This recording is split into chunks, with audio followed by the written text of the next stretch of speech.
dedin gülüm, sevinçle doldu gönlüm, gitti hasretim. Göründün bahar kimi, çekildi buhar kimi, gamim mühnetim.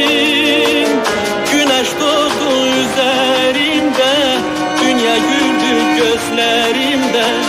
Güneş doğdu üzerimde, dünya güldü gözlerimde. Sevindi buna hayat bütün kainat. Sevindi buna hayat bütün kainat.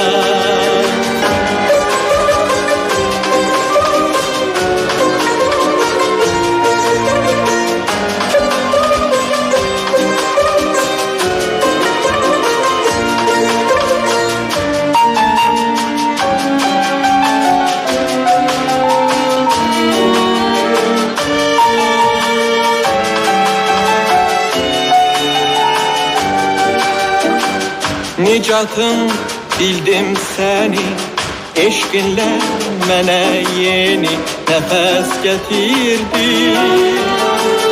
Açıldı ümit yolu, ömrüme hayat dolu nefes getirdin.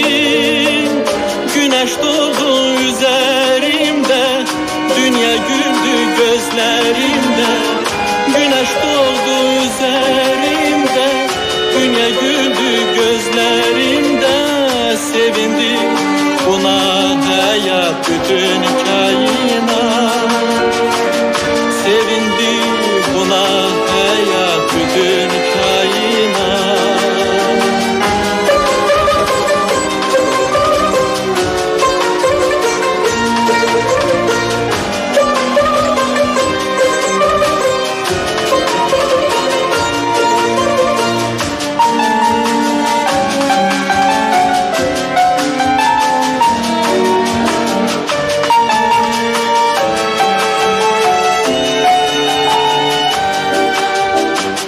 Gəm mənə qənim olub, elə bil mənim olub aləm sevgilim.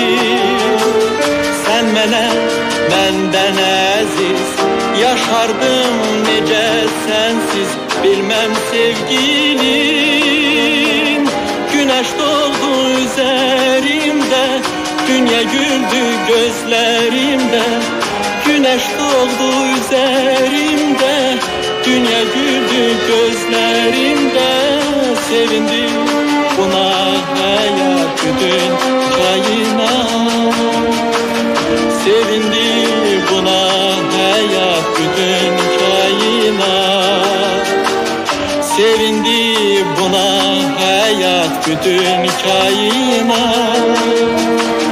Sevindi buna